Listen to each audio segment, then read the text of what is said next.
We begin, though, this morning with President Biden making headlines here at home with that announcement about marijuana convictions and also that stark warning that the risk of nuclear Armageddon is at its highest point since the Cuban Missile Crisis nearly 60 years ago.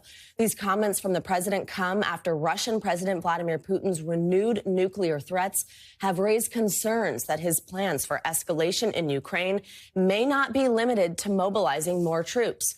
For more on all these major developments this morning, we're joined by NBC News White House correspondent Mike Memoli. That's also something good for your Friday. He's came to town and he left me behind.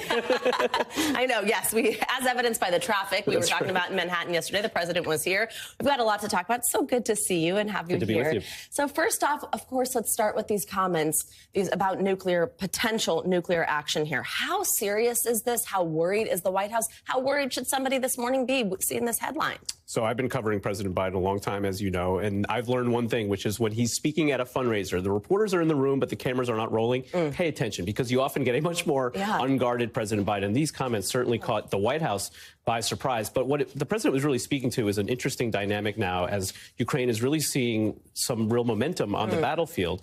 And it's creating, though, some concern in the White House that as Vladimir Putin is under more and more pressure, he's going to take potentially more radical steps. So you've seen the White House publicly in the last few weeks really ratcheting up the rhetoric, talking about the potential for catastrophic consequences should Vladimir Putin resort to nuclear weapons. What the president was saying is there's no way for Vladimir Putin to engage in a small tactical nuclear or potentially chemical attack without there being this kind of Armageddon. So I think this is really a warning both to our own intelligence community, but also especially to the Ukrainians, that we have to be very careful with how we calibrate our approach at this point so that there might be an off-ramp. But the president himself said last night he's not sure that there is an off-ramp for Vladimir Putin. So that's part of what the end game is so sort of mysterious at this point and concerning. So two questions. One, based on what you just said. You mentioned it took the White House by surprise. What does that mean? What type of context does that put this in there at the White House this morning?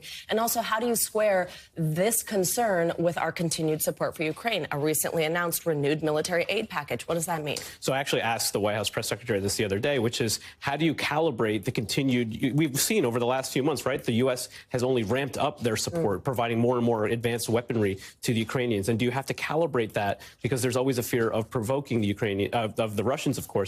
And what the White House is saying is we make no decisions without closely consulting the Ukrainians at this point. But also our intelligence, frankly, is better about Russia than it is about what sometimes Ukraine is doing on their own. And so that creates an interesting dynamic. But now the White House is obviously, I'm sure there are going to be some calls from allies and wondering what the president might have been referring to at this point. And so it's going to be creating a difficult day for the NSC, for the White House press secretary, in terms of explaining what the president might have been talking about here. Absolutely. That'll be something that you'll be following for us throughout the day. Thanks for watching our YouTube channel. Follow today's top stories and breaking news by downloading the NBC News app.